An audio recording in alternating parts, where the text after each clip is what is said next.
You don't want to be every time, no. I would like to personally welcome you to Man Hour After Dark. Say that then. While I bring you the host, Mike, Buck, and Cone. You know who's coming to the sports talk than what you about to hear right here. I second that. Go. You know that it's us when we talking about sports. Giving you facts on the field to the court. Tune in, we need the support. 1 hour too short, then listen some more. On all your stations, not dropping no music. Stripes like Adidas, but Nike just do it. Down 4 in the 4th, we go for the win. Michael 2 seconds, we taking it in. Buck, Mike, and Combs, you know what's going on. Man, now we're After Dark, no LA, we the big spark. No 4th and inches won't cut you short. Got the best talking, it's all sports. Buzzing more than buzzer beaters. We coming live all through your speaks, go. And what is up, Man Hour Nation? Michael Buckhouse with the Man Hour. Be sure to head over to manhourradio.com and check out the new and improved blog section. Dropping about 4 to 5 blogs a day over there, guys. We're writing about Packers, Giants, Eagles, Cowboys, Chiefs, Dolphins, who else? Patriots, Jets, 49ers. Yeah, all those teams, guys, happening. Blogs over there are happening. Good things are happening. Also, the Man Hour merchandise is over there as well, so click on the merchandise page and get some good merch. Speaking of good merch, we do have waffle merch out there. Wyatt, you are the king of the waffles. What's up tonight, buddy? Nothing much, man. I feel like every single time I get on here, I say the exact same thing. Oh, I went to class. Welcome to being an adult, Wyatt. Yeah, that's kind of. I mean, today was fun though. I mean, I actually went into the studio today from 10 to 2. Then I came home, hung out with Nikki for an hour and ate lunch. And then I had to be back to class by 3. I was in class from 3 to 7. Got off at 7ish, and then headed back here. And tomorrow I get to meet Danny Duncan for a second time, so I'm hyped about that. And also last night I got 2 Fortnite wins back to back, and it was my first 2 wins ever. Flex on them. Yeah. And they were. I just got a brand new Stormtrooper skin, so there you go. And they have like lightsaber. They're doing like a Star Wars theme right now for it. They have like lightsabers in the game, and I won the second game because I like chopped somebody with the Mace Windu's purple lightsaber, and I was in a clone outfit. I was like, what is happening right now? So why? I got my nerd out. There you go. Yeah, there you go. Like say, you are 100% nerd right now. Speaking of nerds, we do have a man on the phone. This man likes to make very provocative statements out there, and last night was no different with the if and then statements. So Beastie Combs is on the phone with us, and what's going on, Beastie? What is going on, Michael Buckheister? What is going on, Wyatt Williams? What is going on, Man Hour Nation? Guys, what kind of world am I living in right now where Michael Buckheister is saying I make outlandish statements? It's a factual world where the May the 4th be with you. It's a week and a half past, so may the 4th be with Buck, because Buck is leading the Man Hour right now, and I'm happy. The only force that's just Buck when you're sitting on the throne in the bathroom. Yeah. So I had Chinese for a lunch. I ate lunch about 11:30, and I have shat 4 times since then.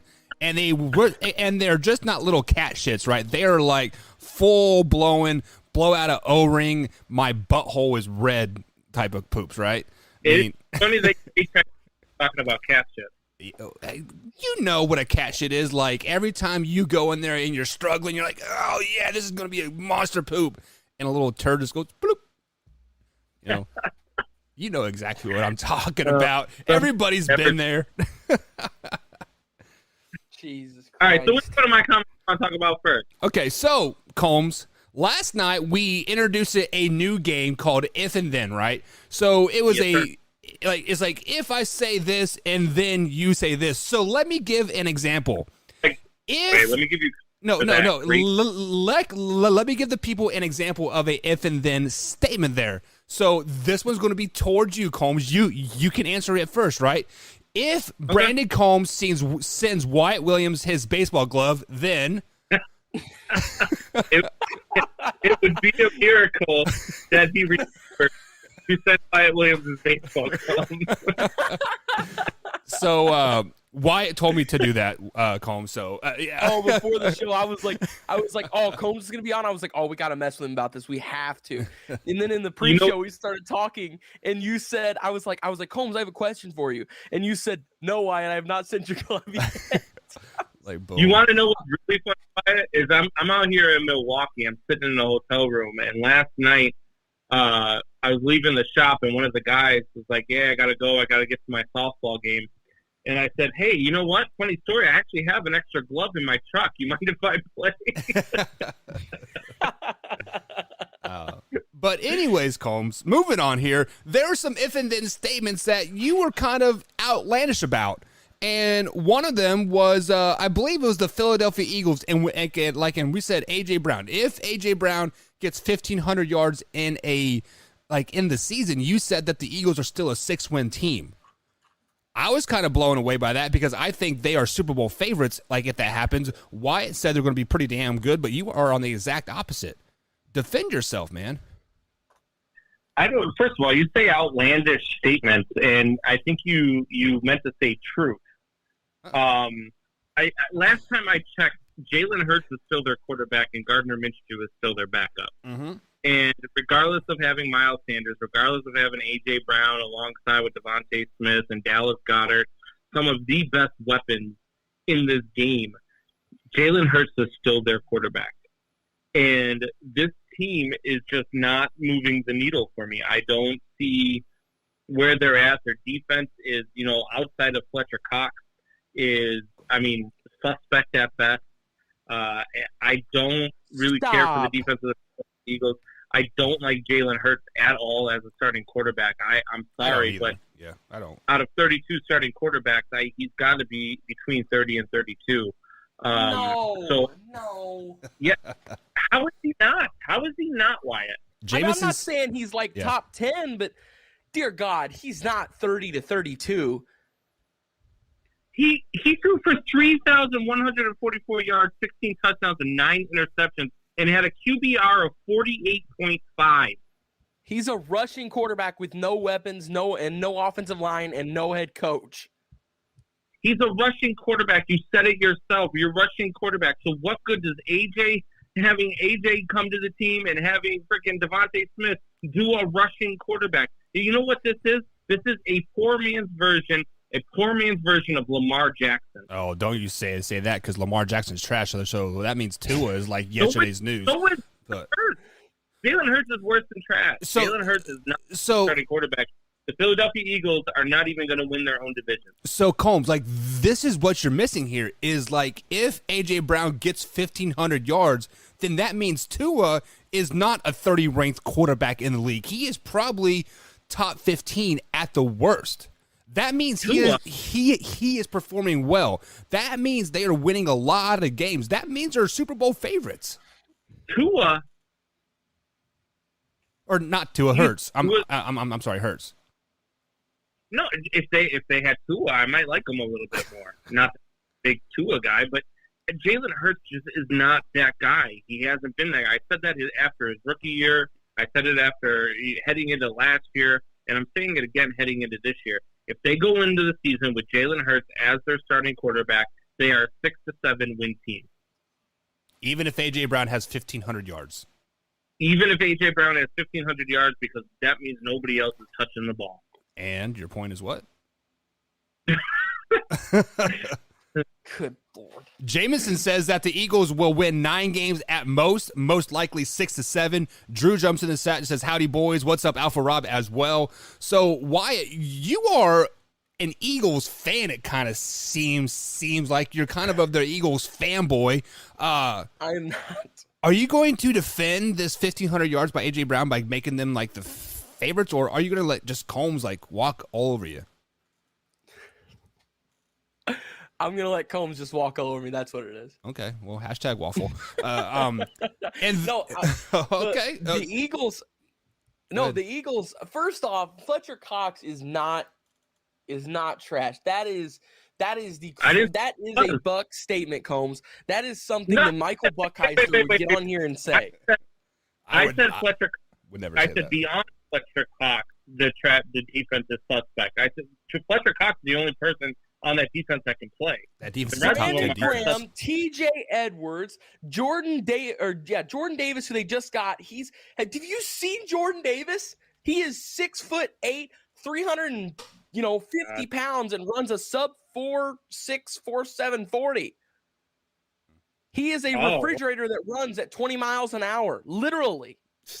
So when he's in shorts, he's really, really fast and really, really big. Yes. Okay, Oh cool. my God! That is very true. No, go watch the national championship game. Go watch any Georgia game this year, and he is a wrecking ball of an off. Like, he just shreds offensive linemen. And on top of that, like I said, they have, I believe they still have Darius. Yeah, they still have Darius Slay as well Cool. at corner. Cool. And they They still got a have good Jalen Hurts. defense. And Jalen Hurts is finally getting his offensive line together. He's got Dallas Goedert. He's got A.J. Brown now. Devonta Smith's a good weapon. If Miles Sanders can stay healthy, back. And this team, big thing too, nobody ever wins the division twice. Nobody ever wins the NFC East 2 times in a row. It just doesn't happen. So go ahead and count out the Cowboys on this year. They'll still probably make the playoffs, but they're not going to win the division. So Let that me ask you- automatically makes it down to 3 teams. And if you think that the Giants are winning it, you're off your rocker. And Washington might win it, but I doubt it. I mean, they still haven't worked out the quarterback position 100%. The Eagles are the only solid, ready to go 100% roster in this division that isn't the Cowboys, who won the division last year. So, like I said, they can't win it again this year. Nobody ever wins that division twice. The Eagles are the only ones that make sense here to win this division. And they made so many great offseason moves this year. They're making division winner moves right now. Their defense is stacking up more. Their offense is stacking up more. Listen, I got a friend named Blake Zender, and believe me, I'm the first person who's going to crap on the Eagles if I get a chance to mess with him. But I'm telling you you know right what? now, this is a good squad. You know what? This Philadelphia Eagles team is going to be a lot like Blake Zender's Jeep. It's going to be stuck in the mud. Yeah. That's going, because this Eagles team is just I'm telling you, Jalen Hurts is their quarterback and Gardner Minshew is their backup. They are destined to be no more than a 6 to 7 win team. They might sneak in an extra win in there and get you to 8, but they are not that team. They are not that good. Jalen Hurts is not that guy. And you can say if Miles Sanders stays healthy, yes, he has Dallas. I think Dallas Goedert is one of the best tight ends in the game. Top 5 tight end for sure. As a matter of fact, he's on my top 5 tight ends list. Which was terrible, A.J. by the Brown. way. I love A.J. Brown. I love Devontae Was Cole Smith. Kmet in that top 5 as well? I don't love Jalen Hurts throwing the ball because Jalen Hurts has a propensity to throw the ball more to the defense than he does to his own team. He Not wrong. definitely has had some inaccuracy issues in the past. I 100% agree with that, but it's just like this team is stacking up so well that I think he's going to work through those things. I really do. Plus, he's getting Not his he's Do you think he's going to What? get better on your why because he's got better wide receivers? That's great. You can have Yes. all the wide receivers you want if you can't hit them. well, I mean, okay. Okay, so Your wide receivers aren't getting open either. Wyatt, let me tell you how to defeat this topic right here. Combs, you know who else threw a lot of interceptions his first couple years of his career? Peyton Manning. No, Jesus, here we go. I'm just saying, Yeah, there is yeah. a chance. Oh, you know, because you have that exact that's the same exact Oh, argument man. that for my guy Jameis Winston, and you dismiss that when I say it. Now, because it supports your argument, now you want to use it and it's supposed to help. Well, that also wasn't his 5th year in the league. It was his 1st and 2nd year in the league. But I digress from that. Speaking of first-year quarterbacks and the – what's that? I'm sorry, Combs. What'd you say? I said I would backpedal from that too. No, well, I was trying to transition here in the biz. That's what we call it, a transition. You set it up and I knock it down, and it was a perfect transition until you opened your mouth again. But we digress from that. So the first if and then statement that we had last night was if Desmond Ridder starts for Atlanta, then Combs, you said they go 0-17. Yeah. Why? I think they're a 1-16 team as it is, and I think that Desmond Ridder is not ready to be an NFL starting quarterback. I think Desmond Ridder can develop over a couple of years of sitting behind a solid backup, but he's got Marcus Mariota, so that's going to be troublesome in itself. This Atlanta Falcons team, to me, got a lot worse at the quarterback position over the offseason. I think that Desmond Ridder is not the answer. I don't think he is a franchise quarterback. I think he can be one of those guys that, maybe develops over time into something that is pliable, but I think he's one of those quarterbacks that's destined to be like a Nick Foles type, who is just always one of those quarterbacks who can come in and get you 2 or 3 games on the fly, but is not a guy that's going to be able to start 16 to 17 games for you. Is Nick Foles a Super Bowl champion? He is. Okay, just making sure. Wyatt? How many start that season? What's that? How many games did he start that season? It was he came in week 13 or 14, so yeah, he was what? No, they were 11-1 whenever he got hurt. Yeah, so week 13 he came in, so there's 3, that's 7-8 games. Right, so that makes him what? A very pliable backup. Yeah. What he was. He was a backup, somebody that they could use. Really good, come in and get you a bunch touchdown, Tommy. We cannot start this sacrilegious whatever we're doing right now of Nick Foles. He beat touchdown Tommy in the Super Bowl. He carried the Philadelphia Eagles there. He was Big Dick Nick for about 5 straight games. What do you? I mean, that's what for 8 games. He was so good. He was so good. It was so crazy too. Go back and look. He was not that good heading into the playoffs. Well, yes, because he had like a 6-touchdown game. Oh my God. They played the Jaguars that game. It doesn't matter. He threw 6 touchdowns. That's an NFL record. The Jaguars were good back then. 6 touchdowns against the Jaguars too. You get to think about it. That was what 2016 when they won that Super Bowl. No, that's 2016. That's a good Jags team. Yeah, that was a good Jaguars team. They have Miles Jack. They have Jalen Ramsey. They have actually AJ Bouye as well. That is a stack. That's Saxonville right there. Yannick Ngakoue. Yeah. They had a great team that won 4 games. Okay. Cool. That team went to the AFC Championship. They did not. Yes, they did. They lost to Brady in the AFC Championship. I swear to God. The same year that the Eagles went on and played the Vikings. I swear, I promise. Well, then they played some other shitty team when he threw for 6 touchdowns. It was not So let me address some of these comments here, throwing through the chat here. So Jameson pops in and says, week number 1, Niners at the Chicago Bears. That should be a pretty intriguing game, don't you guys think? Yeah. No, the Bears are schedule released. Yeah, released an hour ago. We will talk about that next week for sure. So Combs, you're saying that the Niners are going to walk all over the Bears week 1? The Bears aren't going to be good this year at all. They're going to be a 5 to 6 win team at most. They're in rebuild mode. They're rebuilding, which is very rare around a rookie quarterback that you drafted and you moved up to draft. Usually you try to get good quick, and the Bears have gone a different route with it, and they're rebuilding it, but they're rebuilding around them. It's going to be a down year for the Bears. So, they are rebuilding to trade them. When they play good teams, they might. But when you play good teams this year, I mean, they're going to be abysmal. I don't have much expectation. What I want to see is some growth out of Justin Fields. I want to see him develop. I want to see, some growth out of some of the younger players that we've picked up. I want to see some growth from Cole Kmet. I want to see growth from Justin Fields. I want to see. There's a lot of things that you want to see from the younger players, from the future of this team, the players that are going to be around when you're ready to be good again, which is probably in about 2 to 3 years. Yeah. I mean, only time will tell, but I do think Justin Fields will be good. Guys. Yeah. What? I just hopped on here real quick while you all were bantering back and forth to check the Packers' schedule, and guess what? They're going to win 7 games. That's not a factual statement. They played Tampa Bay at Tampa Bay in Florida on my birthday. Oh. Oh boy, are you going? I'm totally going. I was looking at the schedule and I saw something that we were playing the Dolphins on Christmas Day, which we are in Miami. But I didn't realize we played the Bucks here on my birthday, 2 hours away. I am totally going to that game. There you go. 100%. When's your birthday?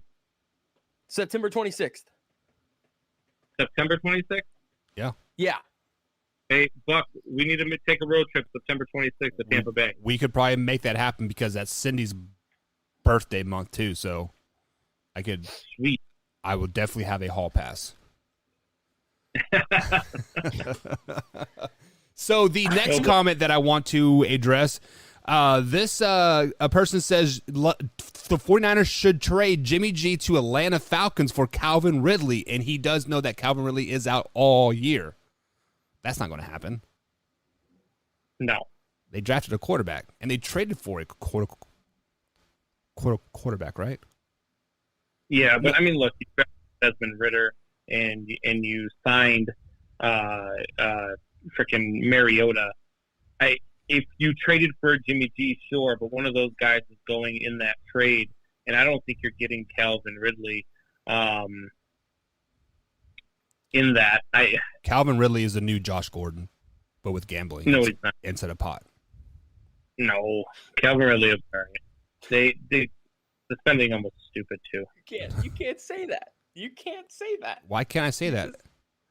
Like, gambling is a highly addictive thing, and now he's highly addicted to gambling, and he's not going to be playing for a full year, so why not gamble now? He is not highly addicted to gambling. He's got enough money to where he can gamble if he wants. Hey, you know who else had a lot of money that could gamble? Michael Jordan. What happened to his dad?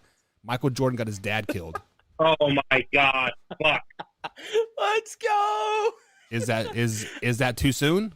Or, Hey, no. I'm not gonna lie. I've always kind of thought that like there was something with that. I've always thought that because it is weird how his father passed away. Obviously, God rest his soul.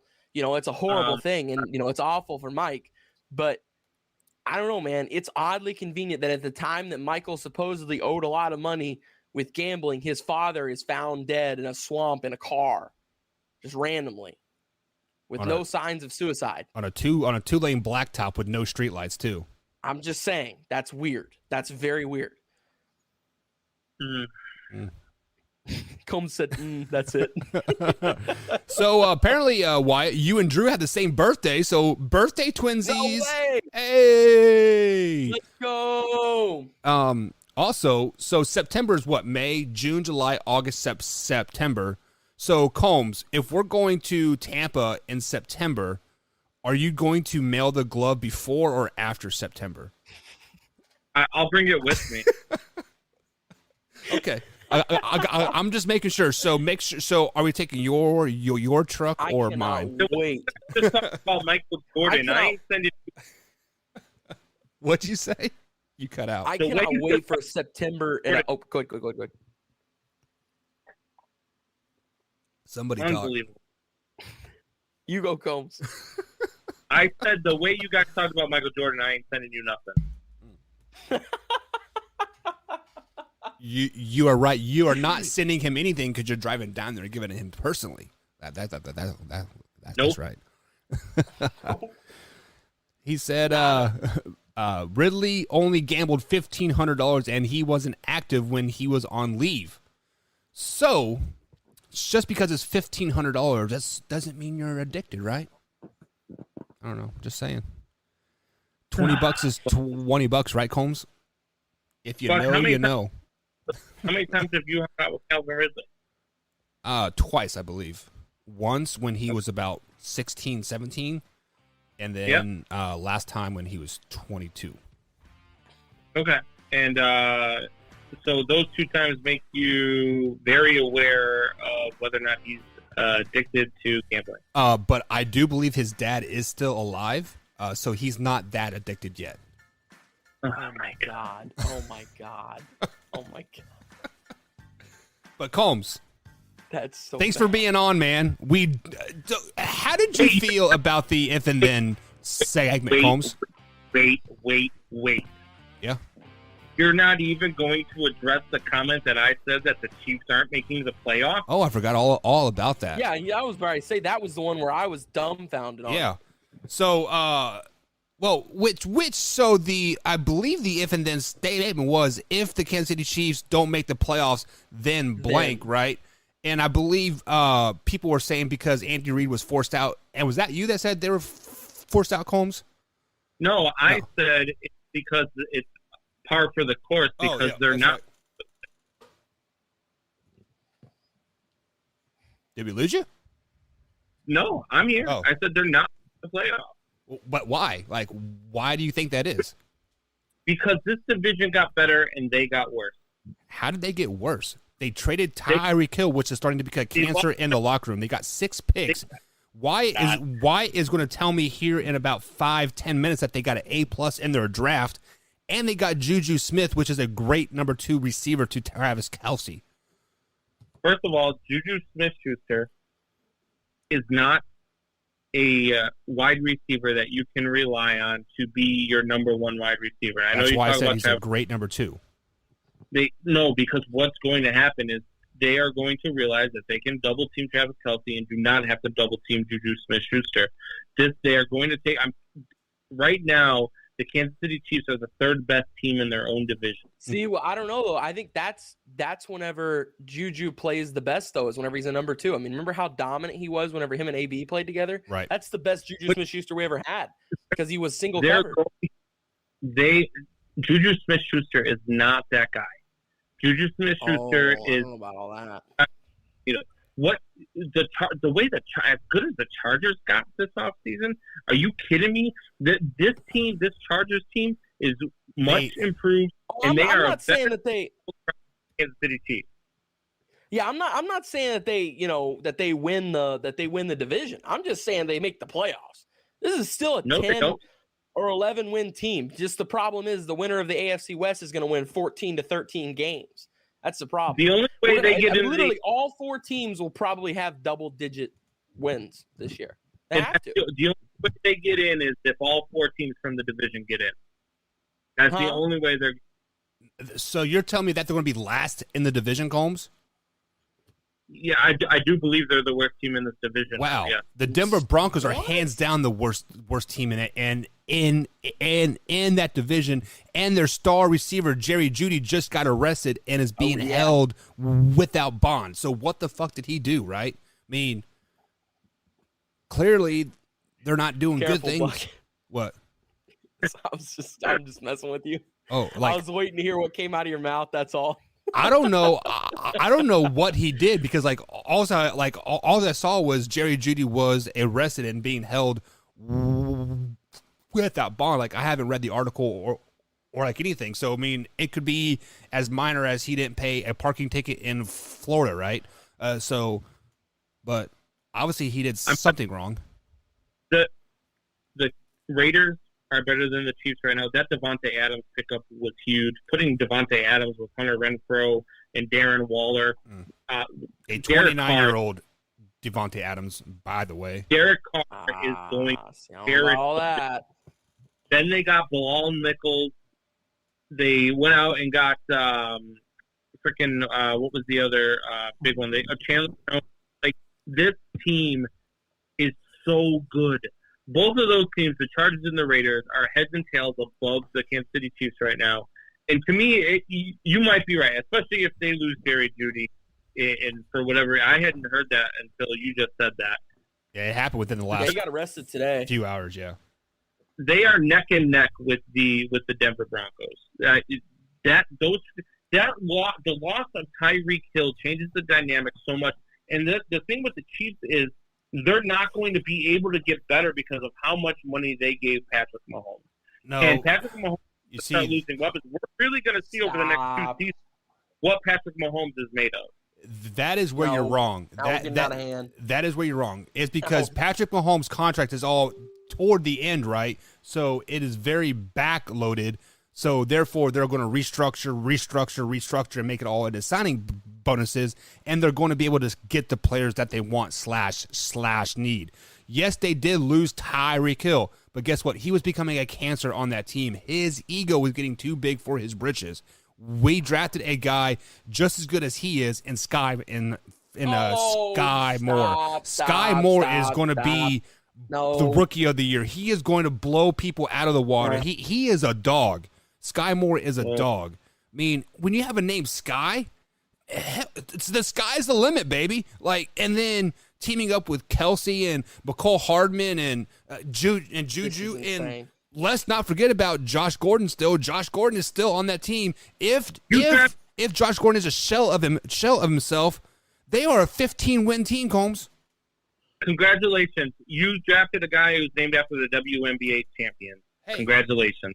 They're champions. They're champions. You only know that because it's a Chicago team. It's true. But look, they got on the offensive line. They got worse at wide receiver. Juju Smith-Schuster and Marquez Valdez-Scantling are not the same wide receiver as Tyreek Hill. You're right. Sorry, they're better. They're better. You're stupid. No. You can't be serious. I'm not wrong. There is zero factual-based evidence behind that at all, unless if we're calculating height. Do you want to know the factual statement evidence there? I won't believe you. I will not believe you. What round was Tyreek Hill drafted in? 5th or 6th round, right? It was the 6th. Yeah. That is because he was above average JUCO player in Kansas. Okay, I played JUCO ball in Kansas, and I know a lot about the Kansas JUCO circuit there. And Tyreek Hill wasn't on anybody's radar. The only reason why he went to a 4-year school after the fact is because he begged and pleaded. He said, "How much marijuana do you want? I got it." Did you look at the Chiefs? What? They play the Cardinals, Chargers, Colts, Raiders, Bills, and Niners to start the season. You know the whole. Then they play there. They will only lose at Mile High. Bengals, Broncos, Texans, which will be a cakewalk. The Seahawks, which will be a cakewalk. They get Denver and Vegas again. This team is winning probably 8 to 9 games. Dude, what are you guys doing right now? You guys are throwing around so much crap right now. I can't even believe what I'm hearing.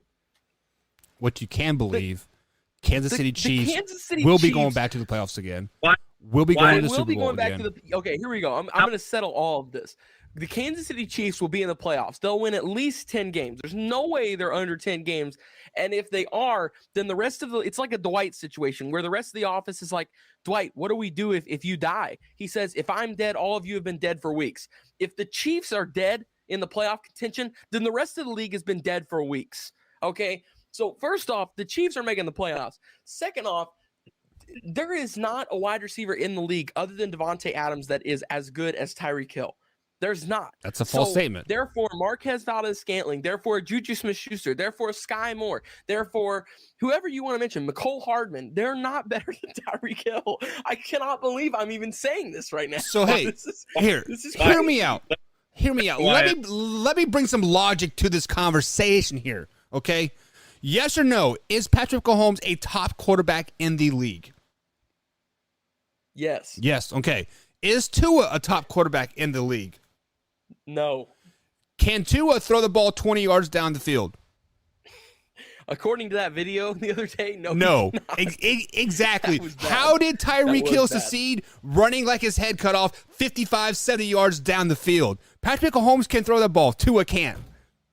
Case closed. But Tyreek Hill does a lot of stuff in the slot, in the flats and stuff like that, and does moves that people can't catch him. He runs out of bounds after 3 yards because he doesn't want to get hit because he's a little bitch.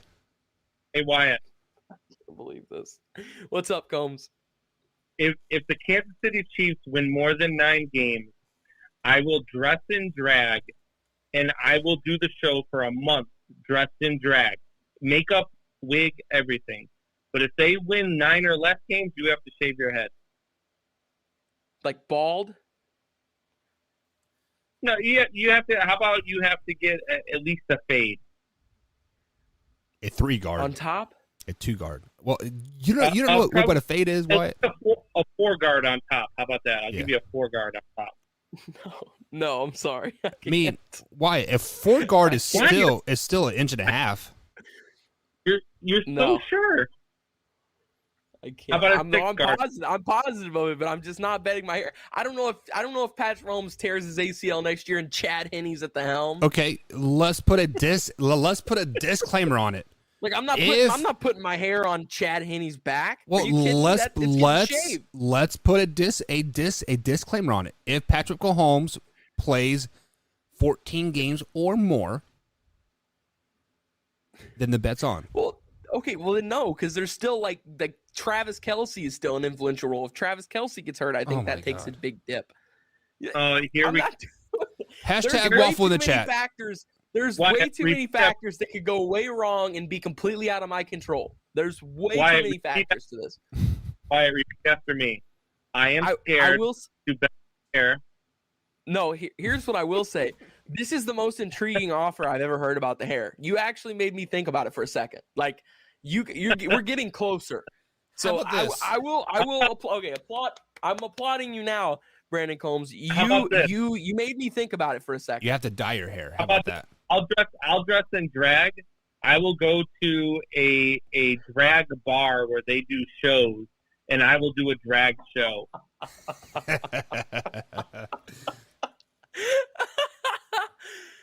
Oh, How sure the team is not winning 9 games. For a Or 4 more than guard, that. Wyatt. A 4 see, guard. I Come on, can't- man. I can't do it, but I'm just like, oh, I'm gonna be so disappointed Hey, whenever they do win 10 games. Hey, Combs, does hair grow back? It does. Okay, I'm just making sure. You know what doesn't? You know what doesn't go away? You are pride Video- after being dressed as a woman. Video on YouTube, and that's what would happen if I did a drag show. Oh yeah. Your What would you even do? What would your performance be? What I would let you pick the songs. Come on, Wyatt. There is no backing out of this, man. This is too good to pass up. Come on, man. I'm gonna have you out there singing "Party in the USA" by Miley Cyrus No, it's came in like a wrecking ball, and he has to ride the ball in. or "Firework" by Katy Perry. Drew says, Wyatt, your hair is totally worth that. Come on, man. A four guard, that is 1.5 inches. I can't. I can't. We're getting closer, but it's not there yet. It's Wow. not. Wow. Oh my god. Do you smell that, Combs? Yeah, I do. I do. It's 100% bitch. It's like chicken shit. All right, Combs, we're going to let you go, man. We're going to break down the AFC West draft grade. Thanks for joining us, man. Hopefully tomorrow we're not tomorrow, but next week we're back on the mornings and we'll get that morning show happening again, or that morning call. I should say. I'll join the rest of it in the chat, and for those of you that are still listening after all of that, you join. You check out Belly Up Sports, where I'm writing articles for the Chicago sports teams out here. Got a couple of good articles up, so make sure you guys check it out. Yeah. So Wyatt, people are not happy with you in the chat. I'm just going to leave it like that. Sorry. And then Alpha Rob says, "How about Raining Men, Combs?" I would whatever. That's a great whatever song. I would do. I don't care what song it is. All right. I would do before Let's he get a little cheats closer by to let's get a little closer to the NFL season. How about that? Then we'll revisit this. We'll revisit. So We'll do you just want put to a hedge your pin in bet? it. See, look, I'm kind of the longer disappointed you in myself as it is right now, but I don't know. It's just it can't be worth it. The longer you wait, the worse the bet gets. That's all I'm saying. I won't do as much the longer you wait. Yeah. All right, Combs. We'll talk to you next week, man. All right, we'll talk to you later, Wyatt. I'm going to dress in drag and play some softball with your glove. All right. All right, later, bub. Bye. All right, guys, that is our man, BC Combs. Be sure to follow him on Twitter at manhour_Combs, right there over there on the old Twitter machine. So, Wyatt, it is that special time of night where we jump into actual football talk, actual knowledge, actual logic, actually putting a number to the bean counters out there, right? So the AFC West has been arguably going to be probably one of the toughest divisions out there, and this division got much, much better in the offseason as we were talking about, and the draft didn't follow suit. How did the Denver Broncos do in this year's draft? Well, the Denver Broncos, I thought, did a pretty good job. Although their first pick was essentially spent on Russell Wilson. So right there, I think they traded for a great quarterback, and that right there just boosts their draft grade up for me automatically.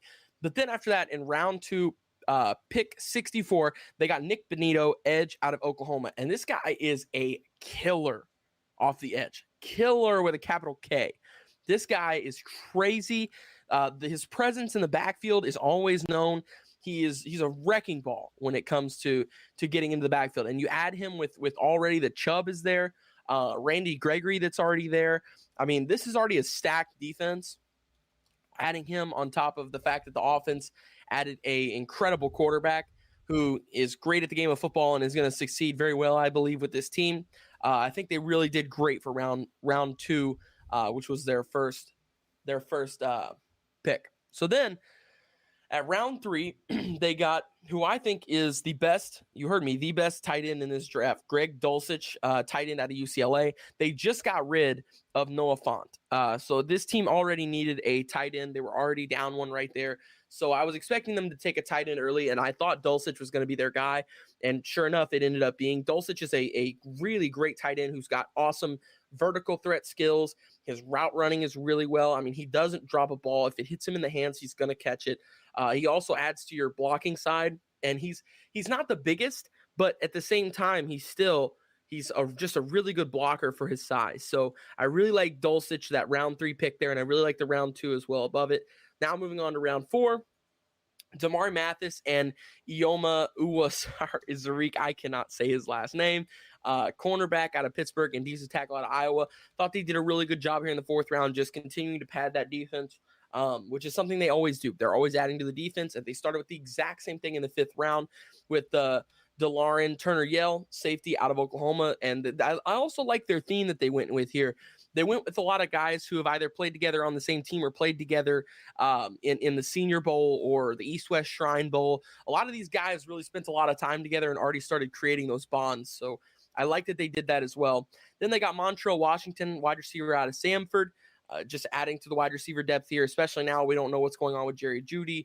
So this could be a influential pick considering that they already have Tim Patrick, who will have to step up, and Courtland Sutton as well. Then they get Luke Wattenberg, center out of Washington. This offensive line group was really deep, and this is just another guy who comes in round 5 and could, in a couple of years, end up being a starter for this team. So I like that pick as well. Then moving down to round 6, Matt Henningsen, defensive tackle out of Wisconsin. And still same with the last pick as well with Fan Hicks. They're just continuing to add to the defensive tackle and cornerback rooms, which was something that they needed to do. So with that being said, they filled a lot of holes that they had, including the quarterback spot, which was done through trade. And then my overall grade for them, I'm going to give them a B+. I thought they did a really solid job overall. And their best pick was Greg Dulcich, tight end out of UCLA in the 3rd round. And that's really tough for me to say because Nick Bonitto is a really good candidate as well. And I think that both of these guys could be like sleeper offensive and defensive rookie of the year candidates. Sleeper, I don't know 100%, but those could be 2 of my sleeper pick guys, my day 2 guys who could sneak up and steal an award like that, almost like Alvin Kamara did a couple of seasons ago with the Saints. Yeah, so as you had me until you told me that Russell Wilson was an upgrade for the Denver Broncos in this year's draft. Russell Wilson is arguably one of the most overrated quarterbacks in the NFL. I actually have him as my third overrated quarterback. He's still better than Drew Lock. Is he though? Yes, he is. I cannot even believe I'm saying this right now. He is light years better than him. Like if you took Russell Wilson and chopped him in half, he would still be a better quarterback than Drew Lock. See, this is the problem: is we haven't seen really a full season of Drew Lock. Let's say Russell Wilson is 33 years old, right? 32, 33 years old, right? And Drew Lock is 26, right? So let's say Drew Lock is even a step behind Russ, right? Drew Lock still has so much more time in the NFL to get better than Russ. And I think the Denver Broncos made a mistake by like now. I'm not saying Drew Lock is a franchise quarterback right now, but I'm saying they gave up way too much for Russ when they could have waited till right now and got Baker. Baker Mayfield is better than Russ on the Denver Broncos team. What is your hard on with Baker Mayfield right now? I mean, I am pushing for him to go somewhere else and play and be good, but it's like every night when we do these, you make some kind of a case that a team needs to trade for him. Because they do. They do. I mean, like at this point, the Denver Broncos could offer the Cleveland Browns a 6th-round pick. They would probably jump at it, and Baker Mayfield would start over Russ week 1. All right. Speaking of week 1 and winning a lot of games, the Kansas City Chiefs are going to definitely win more than 10 games this season, and I think they did a great job in the draft. But White is the real great expert here. He is very lenient on his grades, but I feel he's going to draft him hard. But how the Chiefs do? Chiefs did really good. Chiefs did a really good job, I thought. Round 1, they had 2 first-round picks. Round 1, pick 21. They got Trent McDuffie, cornerback out of Washington, a could-be possible sleeper candidate for the best cornerback in this draft. I'm not saying that he is. I think Sauce Gardner probably will be, but this is a sleeper pick for that. So they added to the defense, which has already in the past kind of been a little shaky at times. That's always been the knock for this Kansas City team, was their defense. Clearly, it wasn't the offense. But they add Trent McDuffie as well as George Karlaftis, edge out of Purdue. And Karlaftis is, I think, might be better than Trayvon Walker. I really do. I think that there's a shot that this guy ends up being better than the number 1 overall pick in this draft. And I think it's a real possibility. I don't even think it's like one of those things like, oh, well, things have to not work out, for Trayvon and they have to go perfectly for George Karlaftis. I don't even think it's that. I just think it's like, he's on a better team. Karlaftis is on a better team with a better coaching staff, with a better team environment, with a better fan base, with a better everything. I mean, just everything around him is better. He's on a Super Bowl caliber team. So that right there gives him a huge push versus being in Jacksonville. So Karlaftis there to close out the first round. I absolutely loved their first rounds. I thought they had one of the best first rounds in the league. Starting off in the second round, they lost speed. They lost Cheetah, the number 1 speed guy in the league. So what did they do? They replaced him with the number 1 speed guy possibly in this draft in Sky Moore, wide receiver out of Western Michigan. Facts, baby. He is a slot wide receiver who is incredibly fast, can also help you in the return game, can be a deep threat, can run post routes really, really well. I mean, that's my favorite route that he does is the post, the way he cuts inside of the safeties and how fast he is. Really impressed with his movements. Also, Brian Cook, safety out of Cincinnati. The Cincinnati defense was an incredible, sleeper defense in college football last year, and this was just another key piece to that Bearcat defense. I mean, obviously, Ahmad Sauce Gardner was the best defensive player on that team, and he was the best DB on that team. But I thought Brian Cook was a very close second for best defensive player on that defense, possibly. So Brian Cook, safety out of Cincinnati, there in the second round. Once again, loved the second round. Now we go on to the third. Leo Chenal, linebacker out of Wisconsin, another solid guy. He can come off the edge. He can play middle for you. So just a system guy who's a plug-and-play player. You can throw him anywhere. And then fourth round, Joshua Williams, cornerback, Fayetteville State. So just adding to the cornerback depth there and the rest of the picks pretty much just depth fillers as well. Darian Kennard, offensive guard out of Kentucky. A solid offensive lineman who in a couple of years could start.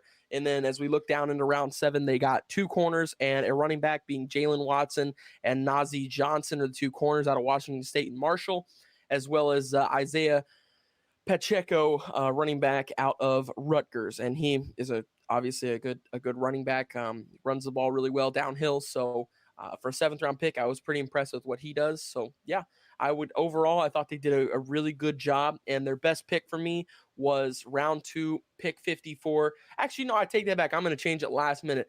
I'm going to be boring. I'm going to go with their first round pick because this was their best pick.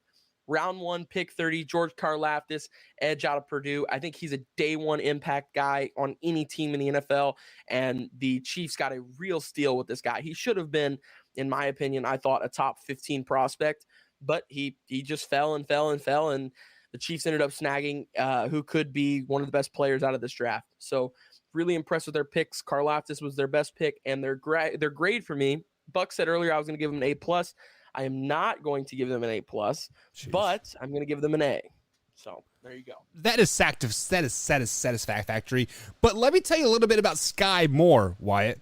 I have an inside source that played Sky Moore or played against Sky Moore in the MAC last season, and he went off for them for 6 touchdowns in that game. Isaac Hatfield said this is the fastest human being he has ever seen, ever. Now, that's saying something because you know your boy, Winkers, right? Pretty damn fast, right? He said he made Winkers look slow. Sky Moore is going to be a beast to reckon with. He is going to pick up Tyreek Hill just fine. At this moment, he may be faster than Winkers, but give Wink some time. Yeah, Don't you worry. I saw Wink in the spring game. He was ridiculous, wasn't he? He was mowing over grown-ass men. Dude, he's he puts a smile on my face when he runs the ball. I mean, he's exciting. And does he ever get mad? No, I swear to God, he is the most level-headed, like, when it comes to playing football. He just keeps the levelest head I've ever seen. He doesn't freak out about things. It's just, and I can tell you from personally being his friend and playing with him on the field as well, he's an incredible teammate. And Illinois State got one heck of a running back, and a lot of teams are really going to regret in the next 2 years not going after him, especially they might regret this year. Some that I won't say the names of that pulled offers at the very end and did some stuff they shouldn't have. They're going to regret that. They're really, really, really going to regret that. And Winkers is going to be, and the best part is he doesn't even know. Like I've talked to him about it, and he has no clue really that he's that good. Like I've got to spend a lot of time. I worked with the IHSA broadcasting and stuff, so I got to spend a lot of time all over Indiana calling basketball games, and Indiana has some of the best basketball in the world for high school ranks. So I got to see all kinds of athletes, and when athletes are good, they know it. And you can just see it in them. They know it, they believe it, and all that stuff. And Winkers believes he's good, but he doesn't know how good he is. You can just tell. He has no clue that he's this freak monster running back that's insane. And I just, like I said, it puts a smile on my face every time he runs the ball. I love it. The only person that I can really compare him to, honestly, is King Henry, because he is a north and south guy. And if he puts on about 30 pounds, look out. Watch out. Well, he's already up to, like, I think he's at 205, something like that right now, 210. Yeah. You put about 230 on him. 40 down to, and he's still got the 40 down to like sub 4.4. Yeah. I mean, he moves. Crazy. He moves, and when he lowers his shoulder, you saw it in the spring game. I mean, there's some pop. There's some power behind that. It's not like power that you're ready for. He hits you, and you're like, wow, that was crazy. We need to get him on the show. Anyways, moving on to the next team here, and that is going to be the LA Chargers here. Chargers made some good offseason moves. They picked up Clay Mack, and Justin Herbert is probably a top 3 quarterback in the NFL going into this year 100%. But Wyatt, how they do in the draft, that's all that matters. I thought really everybody in this group did a pretty solid job in the AFC West, and they were no different, obviously. At pick 17 in round 1, they got Zion Johnson, offensive lineman out of Boston College, one of the more underrated linemen in this draft, and I think he's going to be a great pair with Christian Darrisaw, who they picked up last year. So they're really building a protective offensive line around Justin Herbert, and they've got him weapons. So really be careful for this team. I mean, they're adding defensive specialists too, so it's like, really, this team is doing some crazy things. They're getting really good. So that right there was a huge pick for me. I loved that. After that, they get JT Woods, safety out of Baylor. In the 3rd round, they did not have a 2nd round pick. So I like JT Woods as well. He swarms the field. He's a ball hawk. He can also help you on the run support side. So I like him in the 3rd round. In the 4th round, Isaiah Spiller, running back out of Texas A&M. The Chargers have always been known for having a good running back around, and right now they have Austin Eckler, and Isaiah Spiller is going to fill in really nicely whenever he comes off the field, and eventually maybe it'll be his job once Eckler runs out of gas or retires. Who knows? 5th round, they got Otito Ogbonnia. I, once again, can't say that last name. Defensive tackle out of UCLA. Just another depth guy there, somebody just to throw into the defense whenever you need him. And in the 6th round, they got Jamari Sailor, offensive lineman out of Georgia, national champion, won a lot of games. I believe he did not allow more than 3 sacks his entire college career or something like that. I saw a stat on that earlier about him. And so Jamari Sailor is a good offensive lineman, still continuing to just add to this. And the cool thing about Jamari as well is he is not a offensive tackle, offensive guard. He's just an offensive lineman. He's a plug and play guy. He can play at guard. He can play at tackle on the right or left side, maybe even at center. So I really like Jamari Sailor and that pick out of Georgia, as well as Jasir Taylor, defensive back out of Wake Forest. Just another guy who can play really anywhere on the field. Same with Dean Leonard out of Ole Miss, can play anywhere on the field. Then they come in and they get Xander Orvath, running back out of Purdue. And a couple of years ago, Raheem Mostert came out of Purdue and got drafted late in the draft and ended up having a really good career. And I think Xander Horvath could go on to have that too. So they really added to the running back room, adding more offensive linemen as well, defensive linemen, and DBs. So this was really just a depth draft, and I think that the Chargers understood that, and so they went out and got depth at all the positions they needed depth at. So with that being said, thought they did a really good job. I'm going to give them a solid B on their draft grade. And their best pick for me. Give him that running back. God, I'm gonna do it again. The reason why I just struggled for a second is because I told myself I wasn't gonna keep doing it, but I'm going to right here. He's the best player they got. Zion Johnson, first rounder, pick 17, offensive lineman out of Boston College. He's the best pickup they got.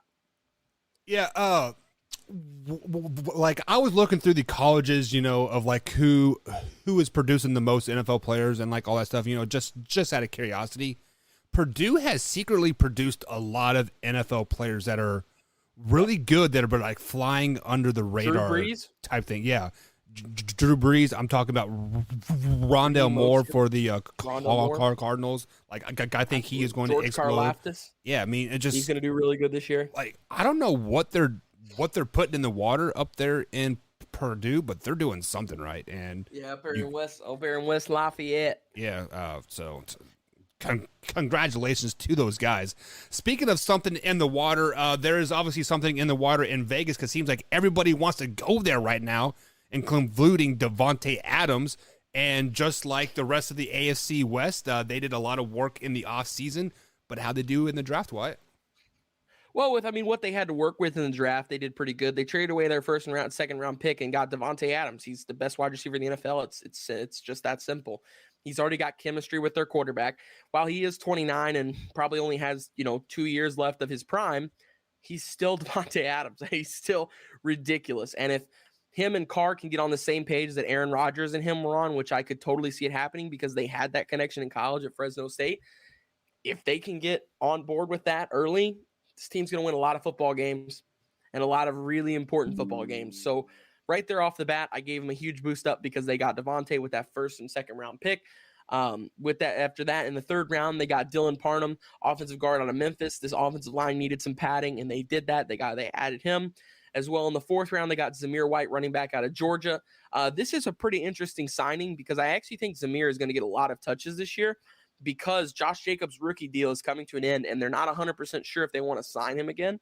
So this could be like hey, let's hand that Zamir guy the ball a couple of times and see how well he runs the ball. If he runs the ball pretty good, we know that we don't have to pay Josh Jacobs the, $10, $20 million he's going to be looking for. So Zamir White, actually look for him to be a guy who could get some impact moments this year, as well as Neil Farrell. He's a defensive tackle out of LSU, and same with Matthew Butler in the fifth round, just adding some more depth at defensive line. Here's the big one. You ready for this? The sleeper pick of the draft for me came for the Las Vegas Raiders. Round 7, pick 238, Thayer Munford Jr., offensive tackle out of Ohio State. I was stunned that he went in the 7th round. I was so stunned. I could not believe that he made it past the 4th round, honestly. I was kind of shocked that he made it past the 3rd round. This is a guy, he is massive. He's a massive offensive lineman, and he is going to make an impact on this team. Teams will be sorry that they let Thayer Munford drop in this draft like this and let him go in the 7th round. This is a huge mistake. I just keep on saying it because I was just so confused. as to how he kept falling like that. Thayer Munford is a great offensive tackle who I think is going to have a really nice NFL career with the Las Vegas Raiders and whoever else he plays for if he decides to leave. So after that, then they got Britton Brown, running back out of UCLA, just still testing the waters on these running backs here. Britton Brown, maybe another guy who could get some touches. I don't think he'll get as much as White does, unless if they get into training camp and OTAs and he's, they're handing him the ball and they're like, oh, wait, okay, this guy's actually a dude. So unless if that happens, then I doubt that he gets as many touches as Amir will. So with that being said, their overall draft grade for me was a B+, and I gave their best pick was easy to me. It was round 7, pick 238 in Thayer Munford, offensive tackle out of Ohio State. Yeah, that guy was definitely a steal. I got a chance to watch him a couple games last season, and I was really blown away by, just like what you said, like how much he dropped in the draft. But with that, is it a common theme for old Packers receivers to go to the Raiders? Because I was just thinking about this. Jordy went there, and now Devontae. Like, is it going to start to become a trend? James Jones too. Yeah, James Jones means shit. James Jones. I will say, weird. I don't know. Maybe it does. Jordy did go to Seattle first and then headed down there after. So I don't know though. That I didn't even think about that until you just said that. Now, I mean, I guess it could be a thing. I mean, we got. I didn't know Jordy went to Seattle. Yeah, I think he went to. Did he go to Seattle first? I don't think so. I thought he went straight to it was Oakland, right, at the time. I'm pretty sure it was just Oakland. I know he finished his career. He played, I think, a year or two after that, but you can definitely tell he was pretty washed up after that torn ACL. Yeah. Oh no, he did just go to Oakland. I guess did he sign with the Chiefs and then get cut? Why did I think he went to the Chiefs? I could have swore I remembered him going to the Chiefs. No, the Seahawks. Seahawks, my bad. I say I was wanting him to go to the Chiefs, play for the hometown team, but I don't know about the Seahawks. No, that was my bad. Yeah. Never mind. But it's all good. Still, yeah. All right, guys. So we are going to take our first break of the night. On the other side of the break, we're going to break down the NFC West draft grades and time pending. We got Weddle still. My bad. So we gotta play Weddle. Weddle is coming. So we got about 45 minutes left in the show here, guys. We'll gotta take a break. I gotta take a poo. Chinese is killing me. All right, guys. We'll be right back.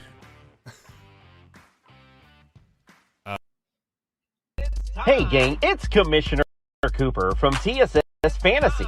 We are the fantasy show of the people. We give the people what they want. Expert fantasy advice, leading medical and legal analysis, free contests, and innovative games to keep you entertained.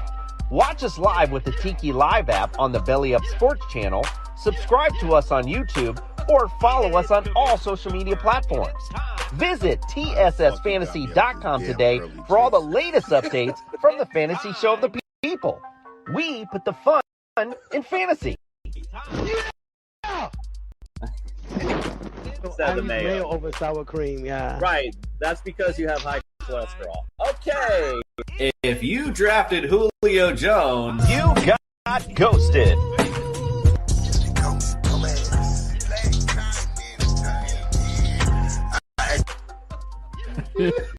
This is amazing. TSS Fantasy is like an orgasm. If I had a cigarette, I'd smoke it. I'm pumped to be here. The show of shows. The fantasy show of the people.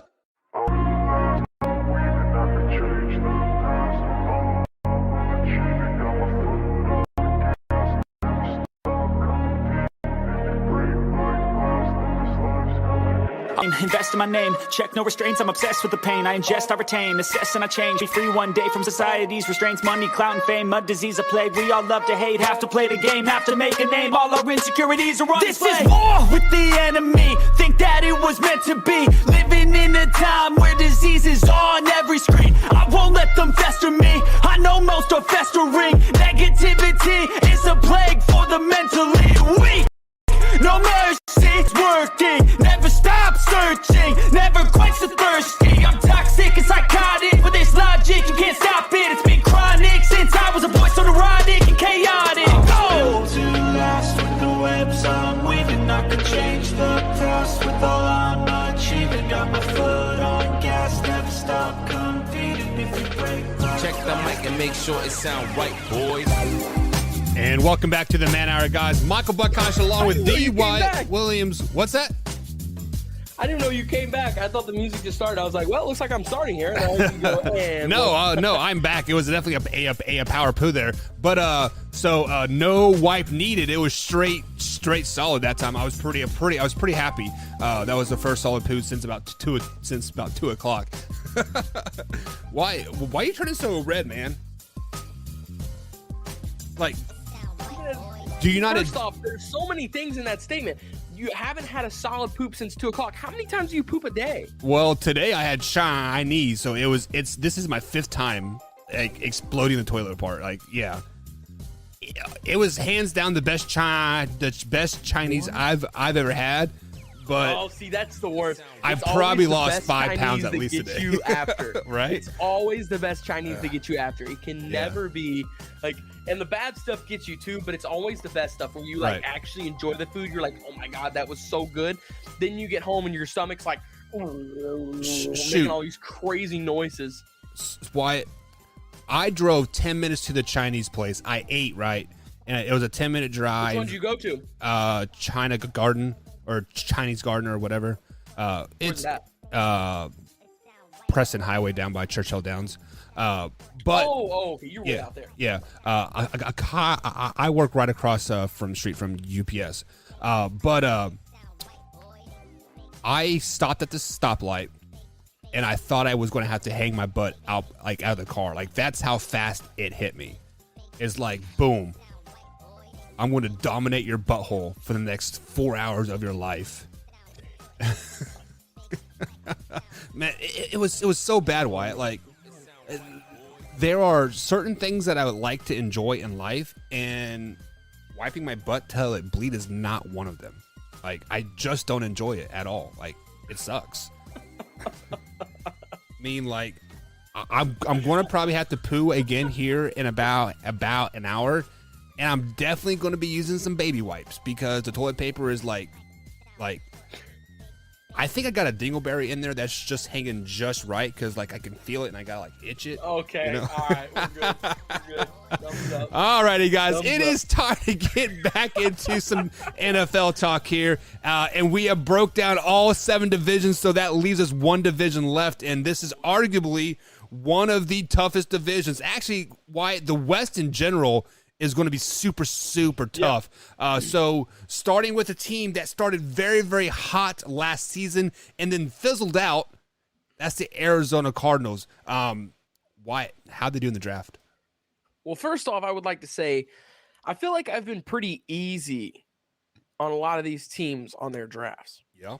But I will tell you, this division right here is the one where I'm not going to be easy because only one team and this division got better in this draft. Every other team did jack squat, nothing, nada. And starting with the Arizona Cardinals, with round 2, pick 55, they did not have a first round pick. They got Trey McBride, tight end out of Colorado State, the probably 4th or 5th best tight end in this draft. And I don't really even think they needed a tight end that much. I mean, they possibly needed some depth, but I don't think McBride is what you needed there. I think there's plenty of other things like offensive line, some defensive positions to add to here for this team. But they went with a tight end. I was really kind of scratching my head there on that one. And on top of that, they went with a tight end that I think Trey McBride will have a nice NFL career, but he's definitely not the best tight end in this draft, in my opinion. So right there off the bat, they're already one step down. And they did acquire Marquise Brown. So that was nice, and like I said, I'll give him a bump up for that. But they also I'm looking here. They re-upped their contract with Max Williams, their tight end. I just saw that. So there was no point for that pick. Now that I didn't even know they got Max Williams back. So there was no point for it. So anyway, so moving on here, they got Cameron Thomas and Myjai Sanders, edges out of San Diego State and Cincinnati. 2 guys who are good, but still I just didn't think were the best guys there. I think that Sanders is better than Thomas, and Sanders went 13 picks after. So with that being said, I wasn't really impressed with their first or second round. I mean, their second or third round. Then they wait till round, and then they don't have another pick till round 6, which they got Keontae Ingram, running back out of USC, and Lecitus Smith, offensive guard out of Virginia Tech. I do like Smith. I think Smith could be influential for this team, and I think in a couple of years he could be a starter for this team. Because like I said, I know I've said it 100 times. I'm going to keep saying it. This offensive line draft was really deep, and I think that he is a really good offensive lineman. And Ingram is not terrible, but once again, I just really didn't think that they needed that much running back depth, and I didn't think that this was the right guy. I think they should have signed a different veteran maybe to add to their group. Then they go with Christian Matthew, DB out of Valdosta State, Jesse Lukita, linebacker out of Penn State, and Marquise Hayes, offensive guard out of Oklahoma, all those in the 7th round. Just depth guys, but still kind of felt like it was a little bit of a reach on a couple of them. I don't mind Hayes. Lukita's okay, but I really felt like Matthew was kind of a reach. I didn't expect him to get drafted. So with that being said, I really was not impressed with their draft. I was going to give them a D, but because they at least traded and got Marquise Brown, I'll give them a C-. Yeah, pretty much the only thing that saved them was that trade on draft night, which surprised everybody, right? But that was definitely the theme of the draft was trade. So when you are 11-6 and you are a first-round playoff exit, you need to do better in this draft, and they didn't. So unfortunately, Arizona fans, this sucks for them. But Wyatt, so moving on to the next team here, it is the LA Rams. They are the Super Bowl champions. They finished 12-5 last season. And how'd they do in the draft?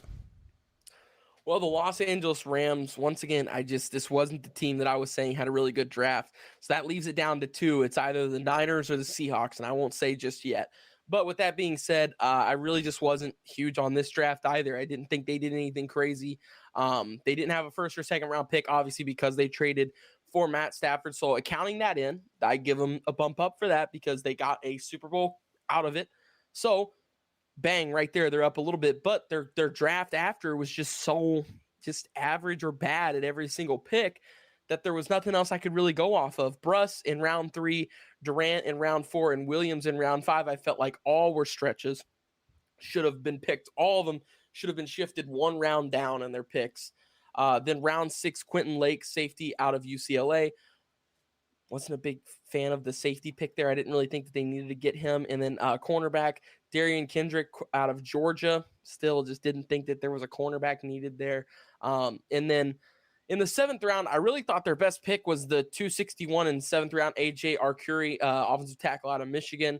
And then, I take that back. Daniel Hardy, edge out of Montana State. I liked a couple of the Montana State guys this year, and this was one of them. So I will say they did have that. That'll be my best pick for them. My best pick is Daniel Hardy.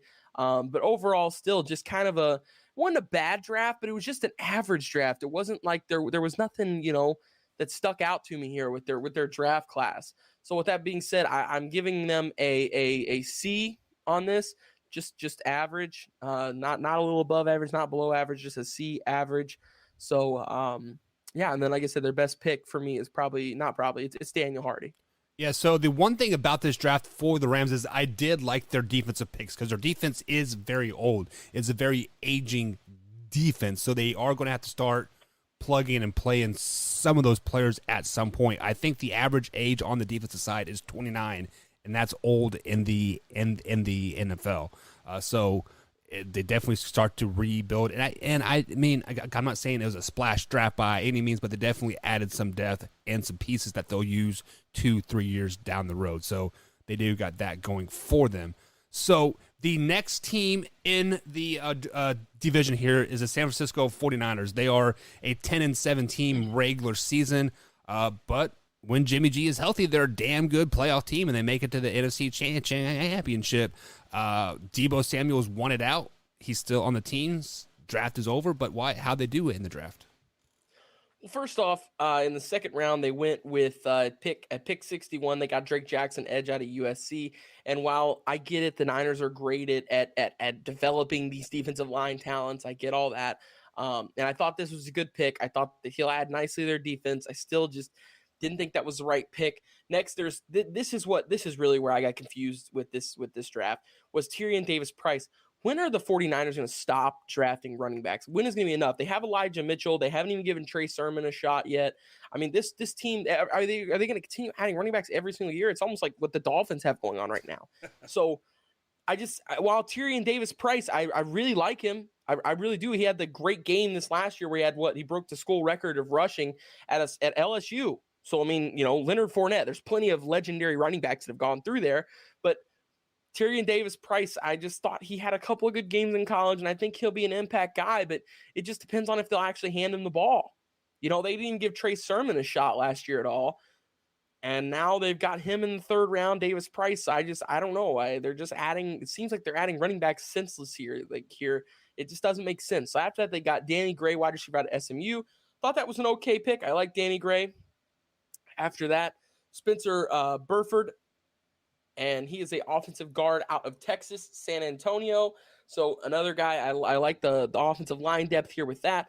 But then it just kind of goes sideways again after that. So then it goes Samuel Womack, cornerback out of Toledo, too high. Nick Zakelj, I can't even say his name.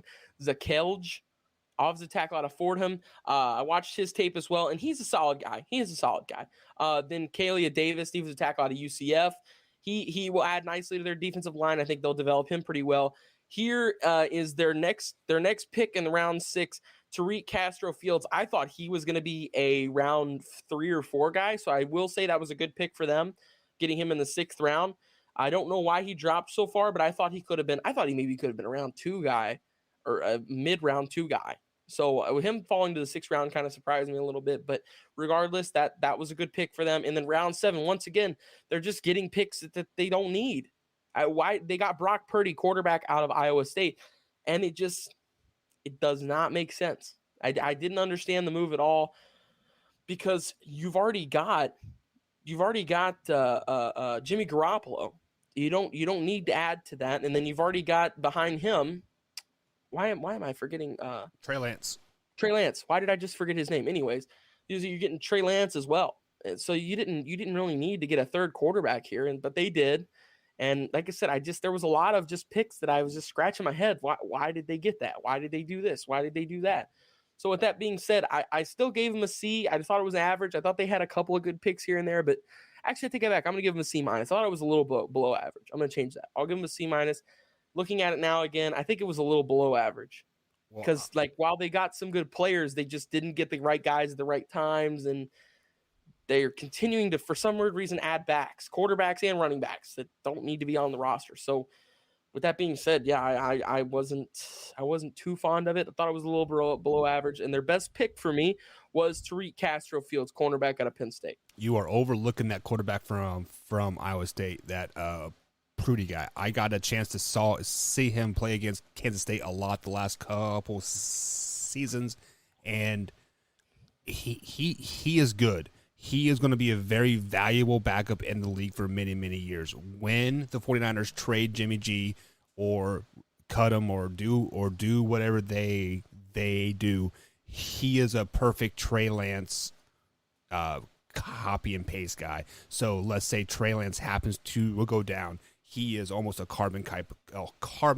fiber copy of Trey Lance. Now, he's not going to be as good as Trey Lance by any means, but they have the same aneurysms, they have the same body movements. Just aneurysms, yeah, that's not what I meant to say, but I hope they're not having aneurysms. You never know. You never know. So talking about never knowing, the Seattle Seahawks traded Russell Wilson this offseason. They got a plethora of picks. They got Drew Lock, they got Noah Fant, and they got a offensive tackle, right? I can't remember for sure, yeah. But the plethora of picks is what we're worried about here. So how did they do in the draft? Well, I think their plethora of picks comes in next year's draft, I believe, or maybe did they trade it? I don't know where their extra picks went. Let's see. They're reading here about it. No, I don't know I don't know what they did with that extra pick. But anyways, round 1, pick 9, they got Charles Cross, who could be the best offensive lineman in this draft if Ickey and Evan Neal don't pan out. This guy really is a solid offensive lineman who is going to be awesome protecting the blind spot of the next 4 quarterbacks that they're going to have over the next several years. He's really just going to be incredible with those guys. So That's round 1, pick 9, and he's an offensive tackle out of Mississippi State. So I really like Charles Cross. Then in the second round, I think they did a great job as well. Boye Mafe, edge out of Minnesota. He's a guy who adds their defense immediately. He will be a starter day 1, I think, on this team, and a difference maker day 1. Then the next pick at 41, they got Kenneth Walker, running back out of Michigan State, the best running back in college football last year, and who is a dude. I mean, he is a heavy load. You cannot bring this guy down. He's super fast. I mean, he's fun to watch. Go watch Kenneth Walker highlights and you'll see what I'm talking about. The guy is electric. He's just a big dude. You hand the ball off to him and he goes forward and picks up yards. It's just that simple. And he picks up a lot of yards at that. Then in the third round, I thought they continued hitting out of the park. Abraham Lucas, offensive tackle out of Washington State, and another solid guy who I think could come in and start either this year or next year for them. Then in the fourth round, another steal, Kobe Bryant out of Lower Merion High School in Philadelphia. No, I'm just kidding. Kobe Bryant, the other Kobe Bryant, not Mamba, rest in peace. But in the fourth round, they got Kobe Bryant, COBY, cornerback out of Cincinnati, who is also going to be number 8 or 24. One of the other two represent Kobe. I don't remember if it was 8 or 24. It was one of them. But he's a solid cornerback as well, who paired very well with Ahmad Sauce Gardner last year, as both of them lockdown defenders. So to get him in the fourth round, that was a really nice scoop, as well as Tariq Woolen, cornerback out of Texas San Antonio, another solid guy, another Texas San Antonio player who went to the NFC West, as well as Tyreek Smith, edge out of Ohio State. Tyreek Smith is a possible steal here for them as well. He's somebody who's flown under the radar and could make an impact pretty quickly. Then in round 7, they realized that their wide receiver core is getting a little depleted. They just lost their quarterback. So what did they do? They went and got Bo Melton and Derek Young, wide receivers out of Rutgers, and Lenore Ryan. Both two guys who could make an impact in the first couple of years as well, on the returning side, on special teams, and also on the field at wide receiver. There's too many good guys ahead of them for them to make a huge impact. I mean, obviously they're not going to just walk in and kick DK and Tyler Lockett out. That's not going to happen, but they'll probably get some reps. So with that being said, overall, I thought they had a great draft, an absolutely great draft. Best pick for them, for me, was Kenneth Walker, the third running back out of Michigan State, simply because also Chris Carson, while he is a great running back when he is healthy, that's the thing. When he's healthy, he's not ever healthy. He's always hurt. So they needed somebody to come in who they can trust to be there for all 16, 17 games, or at least somebody who can fill in those 8 games when Carson's not there. And Kenneth Walker is a guy who can do that. So he's going to be taking a lot of snaps from them this year. I think they're going to be a really run-heavy offense this year, actually, especially with Drew Lock at the helm. There's going to be a lot of running, and I think Kenneth Walker could have a pretty big season this year, and a lot of people aren't ready for that. So Kenneth Walker was their best pick for me, and their draft grade, the only good grade that I'm giving in the NFC West, is to the Seattle Seahawks, and I'm giving them an A. I thought they did a wonderful job with this draft. Even though they did trade away their quarterback and everything, they still got some guys. They got some high-quality guys in Cross, in Boye Mafe, Kenneth Walker. I mean, really, their first 5 to 6 picks are all solid guys who I think could walk in and make an impact on day 1. So really excited for what they're doing. Yeah, so the only thing that I disagree with you about your whole draft grade for the Seahawks was that you think Drew Lock is going to be the starter in Seattle, and that is absolutely false. There is another quarterback out there that is going to be starting for the Seattle Seahawks, and that's going to be Geno Smith. You are exactly right. Either way, doesn't matter. They're going to be handing off the ball a lot, no matter who's the quarterback. I think it is Geno Smith's job to lose. Like I feel like at this point, and he did play a lot last year whenever Russ was out. So I could see them saying, "Hey, look, you've been here longer. You know the system." So he's been there for 4 years. I didn't know that. But he's been there for 4 years. They'll probably give him a shot first, but if he screws it up, they're going to be quick to give it to Drew, because they know that Drew will most likely either take it and run with it, or he'll run it into the ground, and they'll get an early pick next year and get either Bryce Young or CJ Stroud and be able to kick both of those guys to the curb. Or Baker Mayfield will be a free agent here in a couple weeks. Oh my God. I should have known that's where you were going with this. So it is that time of night, Wyatt, where we're going to play the infamous game of Weddle. Yes. So, guys, if you guys don't know what Weddle is, it is a play on Wordle, and you guess NFL players. There's an easy mode and a hard mode. Easy mode is quarterbacks, receivers, and running backs, And then hard mode is everybody, and hard mode is freaking hard. I'm just gonna put it out there. It is hard mode is hard, and I was told today that yet again we should get this one. Well, it is a starter, and that there's a good chance we get. They didn't say we should get. They said there's a good chance we'll get it. So wait, there's backups on hard version 2? Yeah. What? Jeez. Yeah. It's tough. It's anybody on a 53-man roster. Wow. It is. All right, Wyatt, you're messing my screen up there. Leave it on Sorry. Whoa. No, I'm just kidding.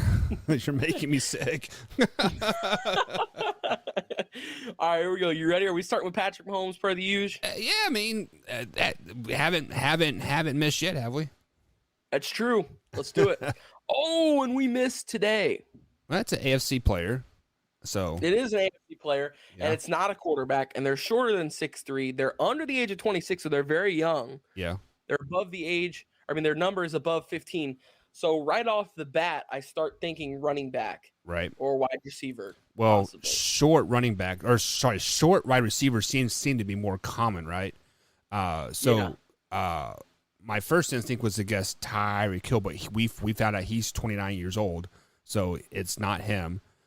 So what about your boy Jalen Waddle? That's actually a really good guess. Let's do Jalen Waddle. Okay, Buck. Oh, he's shorter though. Dang, how shorter than 5'10"? Who's a running back that's shorter Good than 5'10"? God. So he's 5'7". Kyler Murray. No.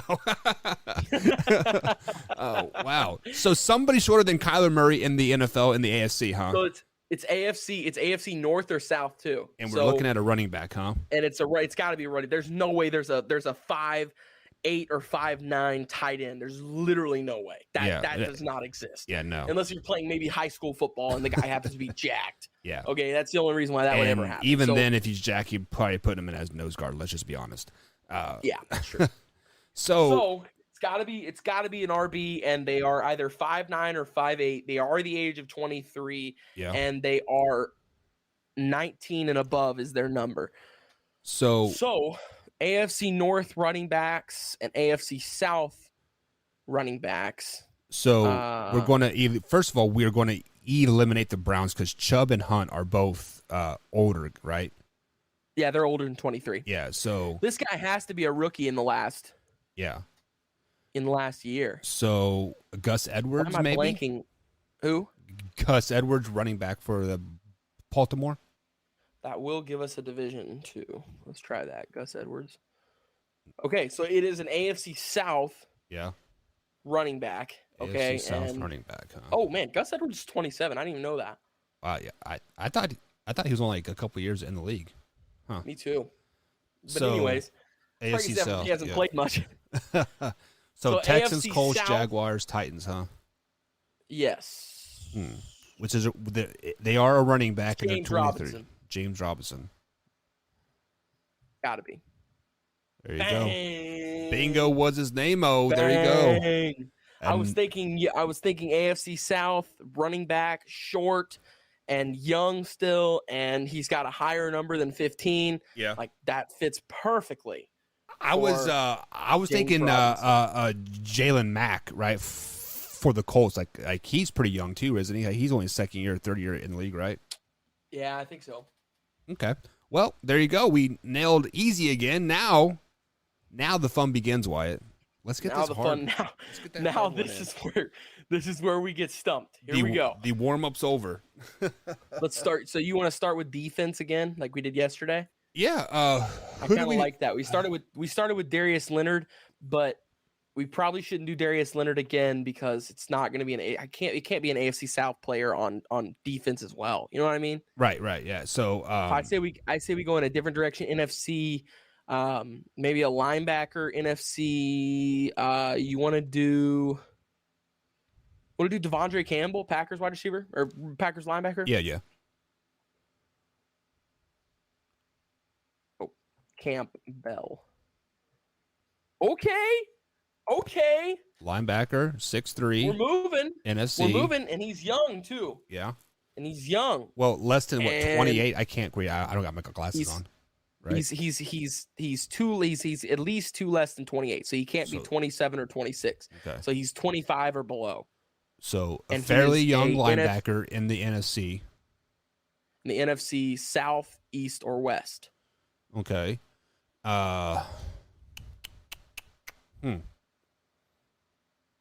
Linebackers. How old is Deion Jones? I have no idea. No idea. You want to try Deion Jones? Yeah. That'll at least narrow us down a division as well. Oh, okay. So that tells us he is 25. Okay. Because if he was 26, then this would have lit up yellow as well. So he's 25. He's 6'3". He's a linebacker, and he's in the NFC East or West. How about T.J. Edwards out of Wisconsin? T.J. Edwards or Michael Parsons comes to mind too. Oh, Mike, you want to do Micah Parsons? Yeah, let's try that. So it's Okay, not so the East. he is. It's in the West, huh? So he is a NFC West linebacker that is. It's kind of ironic that 25. we just broke down the West too, huh? Right, isn't that wild? Isn't that Yeah. funny? Okay, so 6'3" linebacker, 25 years old. Huh. 49er. So Bobby Wagner is a 49er now, isn't he? But yeah, Bobby's way too old. Yeah, he's pushing 30 probably, isn't he? Yeah, he's pushing pig. Yeah. Boom. What is the linebacker for the Cardinals that got like 6 sacks last year? Is that Chandler Jones? Yeah, Chandler Jones is way too old though. Oh, is he? Chandler Okay. Jones has been in the league for a while. Okay. He played with the Patriots for a while, and then I think didn't he play with the Chiefs? No, he did not. Not that I'm aware of. I don't know. Let's see. So NFC West. I think Max Crosby is listed as a defensive end, so we can't. I don't think we can go with him. Does So he play for the Raiders? Or he plays. Never mind. He's Yeah. AFC West. I'm stupid. Yeah. I'm sorry. I'll wake up. Let's see here. So NFC West linebacker that's young. What about Jordan Brooks out of Seattle? Okay. We're getting closer. Okay, yeah, and that 100% guarantees us now that it's 25. Yeah. Since it's got How about the middle linebacker for the San Francisco 49ers? Fred Warner? Yeah, Fred Warner. That's a great guess. Fred Warner might actually be it. And There it we go. is! Yes, sir. Yes. Boom, baby. Let's go. Why? It's so hype whenever you get it too. I was thinking about Fred Warner like 2 minutes ago, and I thought to myself, I was like, I think he's a little too old actually. And then you said it again, and I was like, no, if Buck's saying it too, let's go with it. Yeah, man. Let's go. What a guess, Buck. This game is very sneakily fun, Wyatt. Like it is. I mean, like yes. Cindy plays Wordle like all the time. Like, oh, this is fucking dumb. You know, oh, you get like an A or whatever. Cool, but this is fun. I kind of like this one. This one is fun. If we have time, there's another one too. They have called Purtle, and that's for NBA players. Well, I would be screwed, but yeah, I mean, we definitely got time. Let's play some Purtle. Let's play easy, like because because hard I'll be fucked. Yeah, me too. I would probably be screwed on that one too. Okay, so we got 8 guesses. Okay, so explain to me how this works. Is it just like is it all NBA players or? It's the exact same, but it's NBA players. Okay. And so, then what's the difference between easy and hard then? Like hard, they play. There's not an easy and hard. Oh, There's okay. not an easy and hard mode. What they do is they give you a silhouette. Okay. So this is our silhouette. We can tell, like He's bald. Al Horford. Yes, yeah. Al. You want to go with Al first? Nailed it. Oh. Okay, so we did get the East. Why did the team light up yellow? Eastern Conference. Well, but this would have been green. Oh. What causes it to light up yellow? I don't know. It's within 1 or 2, right? Well, I don't. I'm confused by that. I am too. That's weird. Because if this was yellow, then that means that it should be an Eastern Conference team. But then that means this would be green. Yeah. So I don't know. Well, let's just play this by ear here. Maybe it's not a center forward, so it's a guard, and maybe they're much divisions. younger. So like what they have like the Pacific and Central. Yeah. Well, divisions right here too. Oh, okay. I don't know. That's weird. That confuses me. Let's go with a younger guard here in the West. Okay. For this one, you want to go with De'Aaron Fox? I like Fox. Yeah, definitely. Swipe a Fox. Oh yes. So they play in the West. They're in the Pacific Conference, which I'm gonna have to look up what the Pacific Conference totally is. I think it's Kings, obviously. It's Warriors. It's Lakers, Clippers, Kings, and the Suns too. I think. I think the Suns are in the Pacific as well. I believe so. They're 6'3" guard, huh? How about Devin Booker? That's a good. I think Devin Booker's a little taller than that, but that will at least get us closer to a team. Okay, yeah, he's 6'5". Okay, so they're older too. So they're in the mid-age section. Let's see. It's not LeBron James because he's old as balls. So like when they say guard, would it be like a point guard, shooting guard, small, like that type of thing, or is it like specifically? No, it's a guard. It's like a guard. It can be a shooting guard or a point guard. Okay. So how old is that Poole guy for the Golden State? He's young. He's younger. He's probably about the same. I think he's actually might be around De'Aaron Fox's age. So they're want to try. So Steph they're Curry? 27 and below 35. Al Horford's 35 years old. Damn. Yes, Steph Curry's a good one. Old. Yeah. Steph Curry, I think, might actually be it. Whoa, Steph Curry's 30, isn't he? He's 34. 34. Damn. Wow. So we've at least narrowed down the team now. We know that we have not. It's either Lakers or shoot. So it's going to be Lakers, Clippers, or it's going to be Lakers, Clippers. That's it. That's all we have left in that Pacific Division. Yeah. Because we've already done these three and it won those three. So it's a guard for the Lakers. Is it Russell Westbrook? You want to try Russ? Yeah. So 31 years old. What's the silhouette on this? So it is a Laker, right? It is a Laker. It is a Laker there, and we 31 got years old. Yeah. 6 Okay, foot. so that means he has to be. He's 2 away from here because if 34 would have lit up then. Yeah. So he's 2 away from here. So he's 31. 31. Okay. He plays for the Los Angeles Lakers. Why am I drawing a blank on this? So the Lakers guards, Russell Westbrook was their point guards, right? Yes. Was Malik Monk? He's a guard, isn't he? He is, but he's too young. Yeah, he's too young.